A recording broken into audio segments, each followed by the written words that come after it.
The Orchha Fort complex, which houses a large number of ancient monuments consisting of the fort, palaces, temple and other edifices, is located in the Orchha town in the Indian state of Madhya Pradesh. The fort and other structures within it were built by the Bundela Rajputs starting from early 16th century by King Rudra Pratap Singh of the Orchha state and others who followed him. The fort complex, which is accessed from an arched causeway, leads to a large gateway. This is followed by a large quadrangular open yard surrounded by palaces. These are Raja Mahal or Raja Mandir, Sheesh Mahal, Jahangir Mahal, a temple, gardens and pavilions. The battlements of the fort have ornamentation. Notable architectural features in the fort complex are projected balconies, open flat areas and decorated latticed windows. Location: the fort complex is located in the Tikemgarh district of Madhya Pradesh in the erstwhile state of Orchha. The fort complex is within an island formed by the confluence of the Betwar River and Jammi River in Orchha town. Approach to the complex from the eastern part of the market in the town is through a multiple arched bridge with 14 arches built in granite stones. Orchha town is approximately 80 kilometers, 50 miles, away from Tikemgarh town, which is the district headquarters of the district of the same name. Jhansi town is 15 kilometers, 9.3 miles, away. Orchha is a railway station of the Central Railway on the Jhansi-Madikpur section. History: the fort was built following the founding of the Orchha state in 1501 AD by Rudra Pratap Singh, r. 1501 to 1531, a Bundela Rajput. The palaces and temples within the fort complex were built over a period of time by successive Maharajas of the Orchha state. Of these, the Raja Mandir or Raja Mahal was built by Madhukar Shah, who ruled from 1554 to 1591. Jahangir Mahal and Sawan Badan Mahal were built during the reign of Versingh Deo, r. 1605 to 1627. The features of pepper pots and domes seen in the fort complex are believed to have inspired Bhutans in the architecture of the structures which he built in New Delhi. Monuments: the fort complex, accessed from an arched causeway, leads to a large gateway followed by a large quadrangular open space which is surrounded by palaces such as Raja Mahal or Raja Mandir, Sheesh Mahal, Jahangir Mahal, a temple, gardens and pavilions. The fort walls have battlements, which have ornamentation. Notable architectural features seen in the fort complex consist of projected balconies, open flat areas and decorated latticed windows. Raja Mahal: the Raja Mahal, King's Palace, where the kings and the queens had resided till it was abandoned in 1783, was built in the early part of 16th century. Its exterior is simple without any embellishments, but the interior chambers of the palace are elaborately royal in its architectural design, decorated with murals of social and religious themes of gods, mythical animals and people. In the upper floor of the palace there are traces of mirrors in the ceilings and walls. Its windows, arcaded passages and layout plan are designed in such a way that the sunlight and shadow create areas of different moods and temperatures throughout the day. The interior walls of the Mahal have murals of Lord Vishnu. The Mahal has several secret passages.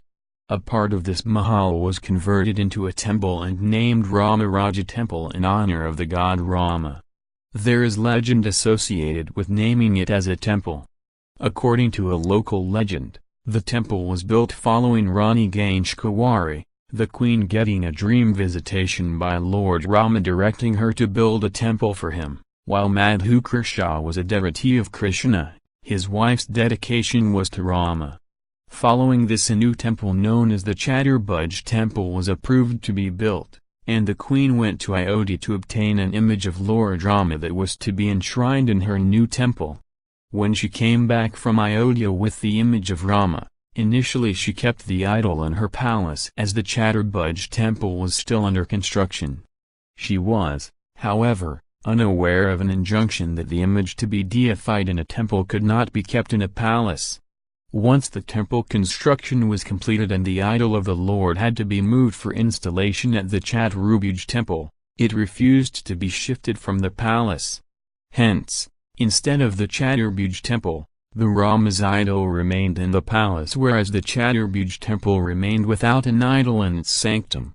As Rama was worshipped in the palace, part of the palace was converted into the Rama Raja temple. It is the only shrine in the country where Rama is worshipped as a king. The temple is guarded by a police force and the deity, Lord Rama, is considered as the king and is given a gun salute of honor every day.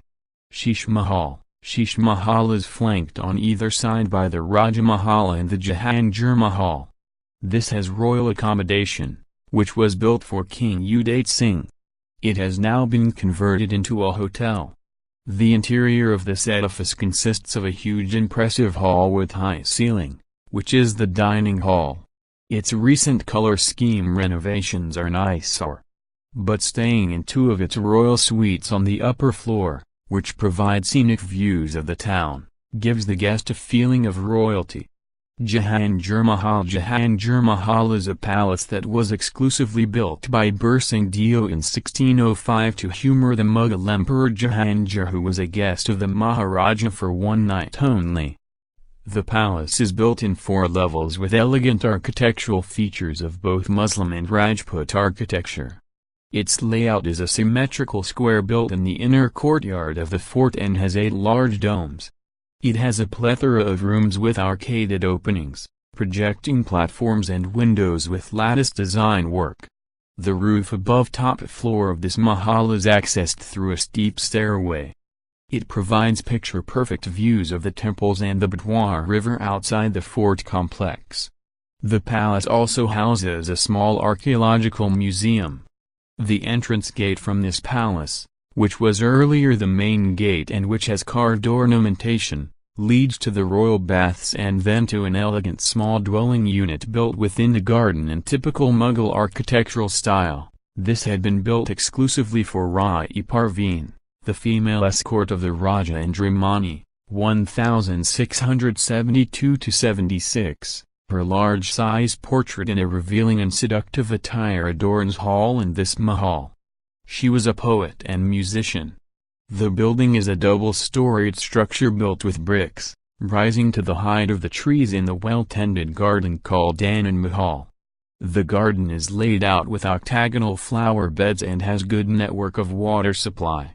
There are niches in the mahal which permit natural light to the main hall and smaller rooms.